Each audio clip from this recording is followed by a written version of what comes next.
여러분 안녕하십니까? 포항 MBC 뉴스 투데이입니다. 오늘 대구와 경북은 일교차가 큰 가운데 맑은 날씨가 예상됩니다. 다만 종일 미세먼지 농도가 나쁨 수준 예상되는데요. 자세한 날씨 유하경 기상캐스터가 전해드립니다.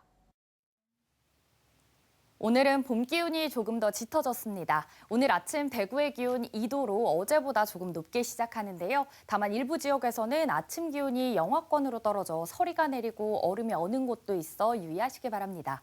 낮에는 우리 지역 기온이 쑥 올라갑니다. 오늘 대구의 낮 기온 18도, 내일과 모레는 20도까지 오르겠고요. 대부분 지역에서 모레까지 낮 기온이 최고 20도 안팎까지 올라 평년 기온을 훌쩍 넘겠습니다.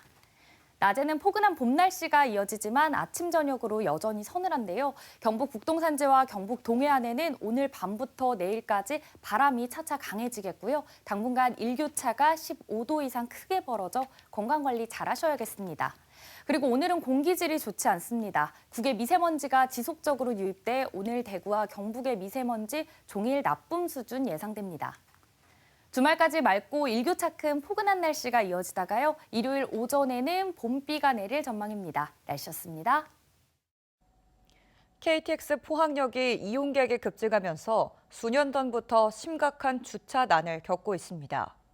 내년이면 임대한 공영주차장마저 폐쇄해야 해 주차 대란이 불가피한 상황이지만 철도공단 측은 사태 해결에 소극적입니다.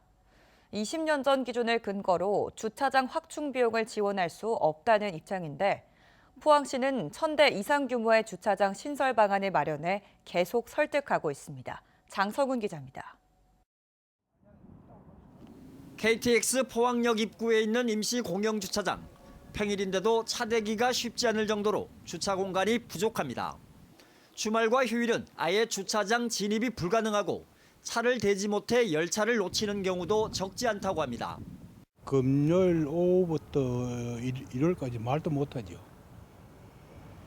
거기 택시하고 뭐 저 양쪽 길 다 돼갖고 굉장히 복잡하죠. KTX 열차 증평과 동해선 포항 삼척 철도 개통 등으로 주차 수요는 더욱 가중되고 있는 상황. 여기에다 임시로 임대한 공영주차장이 계약 만료돼 내년부터 폐쇄될 예정이어서 이대로라면 주차 대란은 불가피합니다. 포항시는 철도공단 측에 주차장 확충에 따른 국비 지원을 지속적으로 요청해왔지만 받아들여지지 않고 있습니다. 철도공단 측은 근거로 20년 전 실시한 용역 연구 결과를 제시했는데 포항역의 법정 주차 의무 대수는 77대로 현재 주차장만으로도 충분하고 인구도 늘지 않았다는 겁니다. 하지만 같은 기간 포항시의 차량 등록 대수가 10만 대 늘어나고 포항역의 위치와 교통 여건이 크게 바뀐 상황을 고려하지 않아 설득력이 떨어진다는 지적입니다. 객관적인 데이터를 제시하지 못하고 있고 그때에 비해서 훨씬 차량 대수가 더 늘어났는데도 불구하고 그리고 실제로 지금 주차장이 굉장히 혼잡한 그런 사안들에 대해서 고려하지 않고 포항시는 현재 역사 인근에 위치한 철도공단 부지에 1,000대 이상 규모의 주차장 신설 방안을 마련해 공단 측과 협의하고 있습니다. 사업비가 많이 들더라도 주차장 부분은 확충이 반드시 필요한 부분이기 때문에 그 국비를 대주심 확보하는 방안이라든지 그런 것 가지고 철도공단하고도 협의를 지속적으로 할 거고. 철도공단은 현재 관련 연구 용역을 진행하고 있지만 국비 지원 불가 방침을 고수하고 있는 것으로 알려져 당장의 주차장 확충은 쉽지 않을 전망입니다. 이에 따라 시민 불편을 최소화할 수 있도록 포항역의 대중교통 시스템을 전면 재검토해야 한다는 지적이 나오고 있습니다. MBC 뉴스 장성훈입니다. 경북경찰청은 다음 달 30일까지 2달 동안 화물차 교통안전 대책을 강화합니다. 고속도로 진출입로와 휴게소, 공단 주변을 중심으로 과적과 추락 방지 조치 위반 등을 집중 단속하고 교통안전 합동 캠페인을 실시합니다. 또 순찰시 포트홀과 도로 지반 침하 상황을 점검하고 도로관리청에 통보해 교통사고 위험 요인 제거에 나섭니다. 이상기후 현상이 갈수록 심해지면서 올 들어 전국 평균 기온이 평년에 비해 2.5배나 높은 것으로 나타났습니다. 올해 과수작물의 개화 시기도 일주일에서 열흘 정도 빨라져 조기 개화에 따른 저온 피해가 우려되고 있습니다. 지난해도 영덕에서는 60여 헥타르의 피해가 발생했는데 과수 농가의 걱정이 커지고 있습니다. 김혁일 기자가 보도합니다. 지난해 4월 초 이상고온으로 영덕 지역은 과수작물의 개화 시기가 열흘 이상 앞당겨졌고 뒤이어 찾아온 꽃샘 추위와 저온 현상으로 수정률이 떨어져 큰 피해가 발생했습니다. 사과 재배 농가가 가장 큰 면적의 저온 피해를 입었고 전체 피해 면적이 60헥타르가 넘습니다. 올해도 이상 고온 현상에 따른 과수작물의 개화기 저온 피해가 우려되고 있습니다. 올 들어 평균 기온은 3도로 평년에 비해 2.5배나 높았고 최근 한 달간 평균 기온도 1.5배 높은 것으로 나타났습니다. 작년에도 봄에 갑자기 완전 한여름처럼 온도가 20도 후반까지 오르다가 갑작스럽게 영하로 떨어지니까 손으로 일일이 제가 벌이 안 날아다니니까 손으로 꽃가루를 찝었는데도 불구하고 꽃이 얼어가지고 떨어지는 그런 현상들이 많았습니다. 사과나무의 경우 영덕은 올해 일주일 정도 빠른 다음 달 초 조기 개화할 것으로 예상되면서 농가마다 피해 예방에 적극 나서고 있습니다. 꽃이 피고 난 이후 저온 현상이 발생할 경우 뜨거운 바람을 상공에 불어주는 열풍기를 설치하고 과수작물의 내한성을 높여주는 약재 투입과 인공수분 꽃가루 지원 사업도 이루어질 예정입니다. 봄철 이상 기온에 따른 가수 저온 피해는 매년 증가할 것으로 예상됩니다.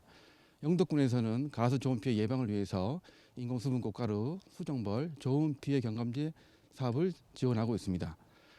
장기적으로는 이런 방사배 같은 재해 예방 시설을 군에서 지원해서 전국적으로 이상 기후로 인한 과수작물의 개화기 저온 피해가 매년 반복되고 있어 정부 차원의 적극적인 대책과 지원이 시급합니다. MBC 뉴스 김혁일입니다. 경상북도 의회가 의사들의 진료 현장 복귀를 촉구하는 결의안을 채택했습니다. 도의회 행정보건복지위원회는 상임위 회의를 열고 의사와 의사단체는 현장에 즉시 복귀해 환자의 생명을 살리는 일에 최선을 다하라라고 촉구했습니다. 또 의대 정원 확대와 지역의대 신설에 대한 지지 의사도 결의안에 담아 대통령과 국무총리, 보건복지부 장관, 대한의사협회 회장 등에 전달하기로 했습니다. 경상북도가 지난해 7월 예천과 영주, 봉화, 문경에서 주민 29명이 숨진 집중호우를 계기로 종합재난대응 대책을 내놨습니다. 민관 협력으로 경북형 재난 패턴을 분석해 재난 발생 12시간 전에는 주민을 대피시키는 사전 예보 체계로 전환한다는 게 골자입니다. 엄지원 기자가 취재했습니다. 지난해 7월 평년 3배가 넘는 기록적인 폭우가 한 달 가까이 쏟아지면서 경북은 최악의 산사태 피해를 겪었습니다. 예천과 영주, 봉화, 문경 4개 지역에 걸쳐 주민 29명이 숨지거나 실종됐고 산 정상에서 집채만한 바위, 나무들이 토사와 함께 쓸려 내려오면서 마을이 흔적도 없이 사라지기도 했습니다. 산이 커져가지고 나무가 막 아름도리가 막 큰 나무가 그냥 내려와가지고 교회 축사 한 동은 싹 다 밀려 내려가 버렸어. 주택 400여 채가 파손돼 1,100명이 넘는 이재민이 발생했고 재산 피해만 3천억 원에 달했습니다. 반년이 지났지만 아직 복구 작업이 들어가지도 못한 곳이 있을 정도로 폭우가 남긴 상흔은 깊었습니다. 이후 경상북도는 재난 대응력을 높이고자 올해 1월 재난안전실과 자치행정국을 안전행정실로 통합하고 경북형 재난대응대책을 내놨습니다. 최우선 목표는 인명보호입니다. 먼저 기존 사후 대응에서 사전 예방체계로 전환합니다. 경북형 재해 유형을 분석해 관학연 합동 위기예보 시스템을 구축하고 캘린더형 경북 안전계획을 세웁니다. 경북은 산간 지역이 많아 산사태와 산불이 특히 야간에 취약하고 대다수가 고령자로 대피도 쉽지 않습니다. 이런 문제점을 해소하기 위해 경상북도는 야간 마을 순찰대와 전담 공무원을 지정해 대피 속도를 높이기로 했습니다. 또 119 산불 특수대응당은 210명으로 확대하고 초대형 산불 헬기도 2026년까지 도입합니다. 작년 같은 산사태나 위기난이 거치게 되면 12시간 전에 예보 체제를 갖춥니다. 그리고 그 예보가 떨어지게 되면 마을 순찰대와 1마을 1전담 공무원이 배치되고 주민들을 대피시키게 됩니다. 산사태 취약 지역을 6,000개소까지 확대하고 마을 단위까지 재난 정보를 제공하는 예측 정보 시스템을 구축할 계획입니다. 여기에 재난 대응 인력난을 해소하기 위해 승진 속도를 최대 2배 높이기로 했습니다. 산불, 산사태 지진 전문가 30명 육성을 목표로 재난부서에 10년 근무하면 사무관으로, 20년 근무하면 국장으로 승진할 수 있는 패스트트랙을 시행합니다. 그리고 6개월 이상 걸리는 재난복구 행정 절차를 단축시켜 복구 지연으로 인한 2차 피해를 막고 시군과 협력해 다음 달까지 이재민 10,000명에게 제공할 수 있는 숙박시설 200개소를 확보할 계획입니다. MBC 뉴스 엄지연입니다. 농어촌 지역의 노인 빈곤율이 대도시보다 더 높은 것으로 나타났습니다. 사회보장위원회가 2020년 사회보장 행정 데이터를 분석한 결과 65세 이상 가운데 중위소득 50% 이하인 노인 빈곤율은 농어촌 지역이 57.6%로 중소도시 47%, 대도시 42.1%보다 최대 15%포인트 높았습니다. 또 빈곤 노인 가운데 여성의 비율이 남성보다 1.5배 많았으며 지역별 빈곤율의 차이는 도농 간의 소득 차가 크고 정부 정책이 도시에 맞춰진 때문으로 분석됐습니다. 대구 중구 남구 선거구에 국민의힘 공천을 받은 도태우 후보와 관련한 논란이 커지고 있습니다. 도 후보는 박근혜 전 대통령 탄핵 당시 변호를 맡기도 했는데요. 과거에 5.18 북한군 개입설을 주장했는가 하면 다수의 극우 사이트 게시물을 공유한 행적이 드러나기도 했습니다. 국민의힘이 이런 논란 가운데서도 공천 유지를 결정하자 5.18 단체와 시민단체에서 강하게 반발하고 있습니다. 김은혜 기자입니다. 지난 2019년 도태우 후보의 유튜브 방송입니다.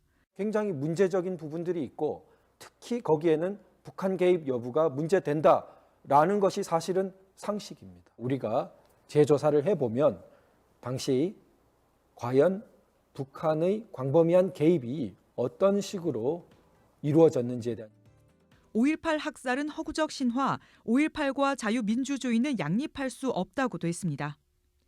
이런 발언이 알려지며 논란이 일자 도 후보는 이달 들어 2차례 SNS를 통해 사과했습니다. 정제되지 못한 개인적 발언을 사과하며 북한의 개입 시도를 조사해야 한다는 것이었지 자신의 주장이라는 건 왜곡이라며 5.18 정신을 깊이 새기겠다고 했습니다.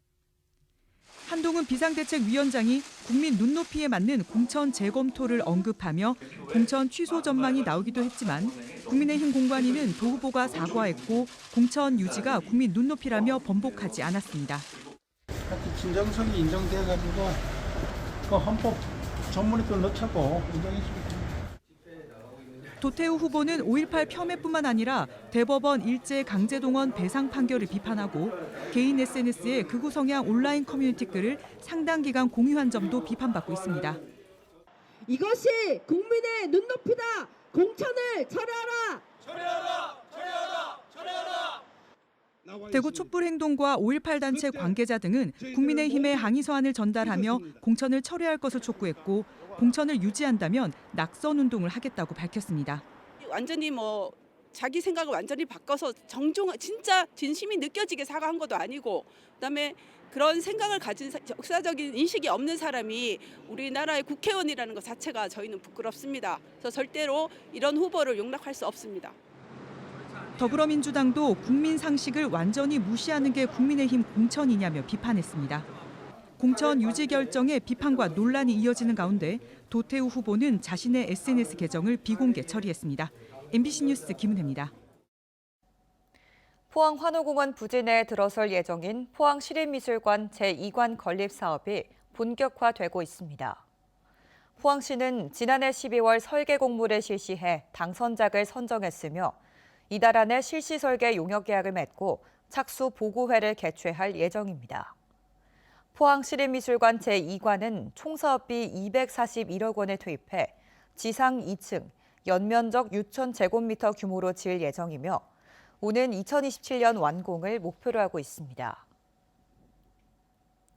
경주시는 올해부터 산내면 원두숲 생태공원을 환경교육센터로 정식 지정하고 운영에 들어갔습니다.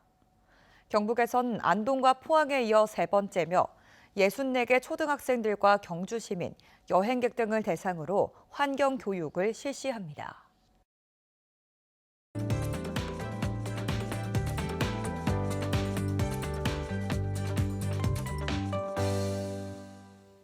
오늘은 봄 기온이 조금 더 짙어졌습니다. 오늘 아침 대구의 기온 2도로 어제보다 조금 높게 시작하는데요. 다만 일부 지역에서는 아침 기온이 영하권으로 떨어져 서리가 내리고 얼음이 어는 곳도 있어 유의하시기 바랍니다. 낮에는 우리 지역 기온이 쑥 올라갑니다. 오늘 대구의 낮 기온 18도, 내일과 모레는 20도까지 오르겠고요. 대부분 지역에서 모레까지 낮 기온이 최고 20도 안팎까지 올라 평년 기온을 훌쩍 넘겠습니다. 낮에는 포근한 봄 날씨가 이어지지만 아침 저녁으로 여전히 서늘한데요. 경북 북동 산지와 경북 동해안에는 오늘 밤부터 바람이 차차 강해지겠고요. 일교차가 당분간 15도 이상 크게 벌어져 건강관리 잘 하셔야겠습니다. 한편 오늘 날씨는 맑지만 공기질이 좋지 않습니다. 국외 미세먼지가 지속적으로 유입돼 오늘 대구와 경북의 미세먼지 농도 종일 나쁨 수준 예상됩니다. 위성 영상입니다. 오늘 전국적으로 중국 상하이 부근에서 동쪽으로 이동하는 고기압의 영향을 받겠습니다. 자세한 지역별 날씨 보시면 오늘 우리 지역 미세먼지 농도 나쁨 예상되는 가운데 하늘빛은 대체로 맑겠고요. 바다의 물결은 0.5m에서 최고 1.5m로 잔잔하게 일겠습니다. 목요일 아침 대구의 기온 2도, 김천은 영하 2도로 시작해서요. 낮에는 대구와 김천 모두 18도까지 올라 일교차가 크겠습니다. 안동의 현재 기온 0.1도, 봉화는 영하 1도로 어제보다는 조금 올랐고요. 낮에는 안동 16도, 봉화 15도까지 기온이 껑충 오르겠습니다. 경북 동해안은 대기가 건조한 가운데 바람이 강하게 불겠고요. 포항의 아침 기온 5도로 시작해 낮에는 18도 예상됩니다. 주말까지 맑고 일교차 큰 포근한 날씨가 이어지다가요. 일요일 오전에는 봄비가 내릴 전망입니다. 날씨였습니다. 이상으로 포항 MBC 뉴스투데이를 마칩니다. 시청해주신 여러분 고맙습니다.